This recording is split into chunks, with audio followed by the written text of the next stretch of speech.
Hello friends, welcome to tech Gyan inside channel.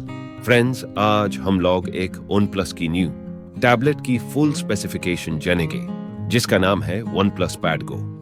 यह tab recently launched हुआ है, जो 28.85 सेंटीमीटर की आई केयर डिस्प्ले के साथ आती है और इसमें डॉल्बी एटम्स क्वाड स्पीकर्स भी है। फिर दोस्तों, इसमें 8000 mAh की बैटरी और साथ में 33 वॉट का सुपर वूट चार्जर और फ्रेंड्स रियर कैमरा में 8 मेगापिक्सल और फ्रंट कैमरा में भी 8 मेगापिक्सल है।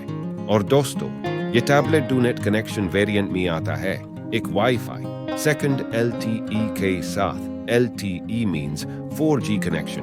फायर इसमें आपको मिलेगा 90 हर्ट्ज का रिफ्रेश रेट और friends 514 hours stand by life मिलेगा, जो बैटरी बैकअप में। इस टैबलेट में ऑक्सीजन 13.2 की ऑपरेटिंग सिस्टम हाई और प्रोसेसर मीडियाटेक हीलियो G99 हाई, साथ में फेस अनलॉक और टैब की वेट 532 ग्राम हाई और फ्रेंड्स इसकी colour twin mint high.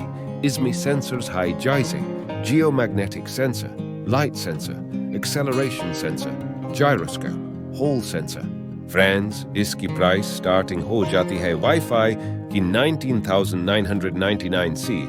Tab 2 storage variants के साथ आती है। वीडियो में प्राइस देख सकते हैं। फ्रेंड्स, वीडियो अब एंड करते हैं। Friends, thank you for watching this video. Information आपको कैसा लगा कमेंट में बताना, और अच्छा लगा है तो चैनल को सब्सक्राइब और वीडियो को शेयर और लाइक जरूर कीजिएगा। Once again thank you.